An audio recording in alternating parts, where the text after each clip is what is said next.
संघर्ष झाला पण महायुती खंबीर राहिली. आपले प्रीपोल अलायन्स जे होतं आणि शिवसेना, राष्ट्रवादी आणि भाजप आणि अपक्ष यांनी सगळ्यांनी मिळून आपले 45 आणि 9 असं भरघोस मताने निवडून आले. मी माननीय देवेंद्र फडणवीस साहेब, माननीय अजित पवार साहेब, सुनेत्रा आत्या, पवार साहेब आणि एकनाथ शिंदे साहेबांचा आणि इथले आपले सगळे राहुलभैया मोठे असतील, सुरेश बिराजदार साहेब असतील, तानाजी सावंत साहेब, रवी गायकवाड सर, ज्ञानराज चौगुले साहेब, सगळं मेन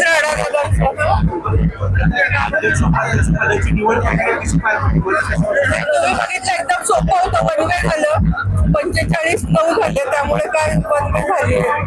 त्यांनी मोठेपणा घेऊन बिनविरोध केला असतं तर अजून चांगलं झालं असतं. आपला अनुभव पाठीशी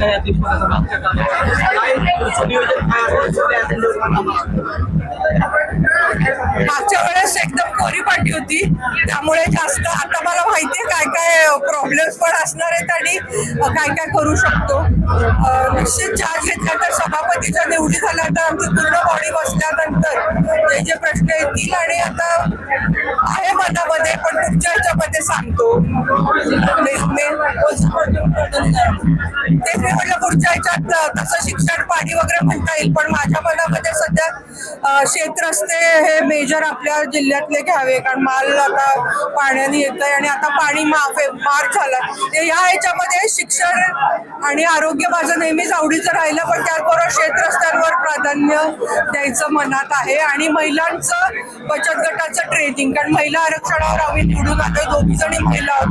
महिलांना उमेदच्या माध्यमातून आणि कसं त्यांचं दर उत्पन्न वाढवेल या 2 गोष्टीवर मेजरली मला फोकस करायचं.